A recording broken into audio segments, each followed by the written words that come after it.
So on December 14th, 2022, GoPro released firmware version 2.01 for the GoPro Hero 11 Black.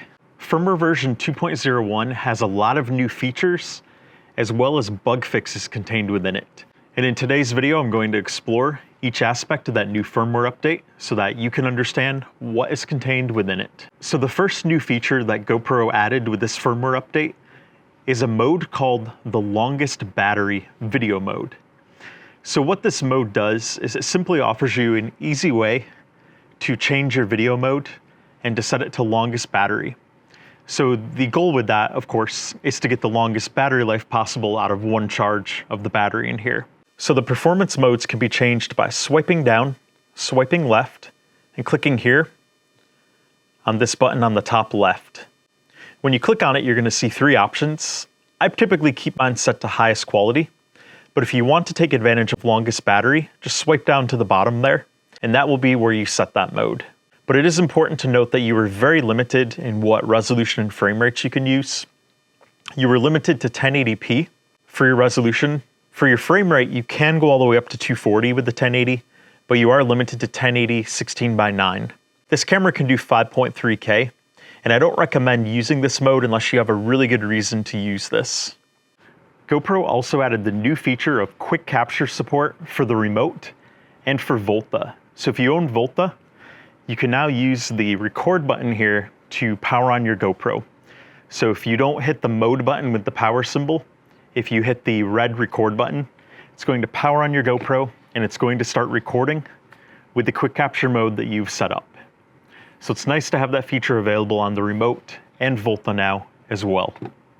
So the next new feature mentioned is update settings for easy and pro controls. Now that's a bit vague. It doesn't tell what those settings are. So what I did is I dug around in the menus quite a bit, and I don't use the easy mode, I do use the pro mode, and the pro mode shows all the settings available. And to my surprise, the big thing that I noticed is you can now use 10-bit video when filming in 4K 120. Before this firmware update, you were limited to 8-bit when in 4K 120. And a lot of competitors to GoPro only allow for 8-bit video in the 4K 120 as well. But after this firmware update, you can now use 10-bit video in 4K 120. So to set 10-bit video in 4K 120, you want to go to your video menu here, click at the bottom, and you want to scroll to wherever you have 4K 120 set, click on the pencil, and you're going to scroll down to the Pro Tune settings, and right there on the upper left is going to be the 10-bit setting. Make sure to turn that on. And you can use 10-bit in 4K 120 all the way up to the Super View lens. So you can use it from Super View all the way down to linear plus horizon leveling. Other than the 10-bit setting with 4K 120, I didn't notice a lot of other menu changes. There are probably some other minor tweaks on there, but having 10-bit in 4K 120 is a major new feature being added, and I'm pretty excited about that. Next, let's talk about the bug fixes that GoPro applied with this firmware update. There was a bug that prevented auto upload to cloud from starting automatically, and GoPro has fixed that in this firmware update. So if you use the auto upload to cloud feature and it wasn't starting automatically for you, it should start automatically now.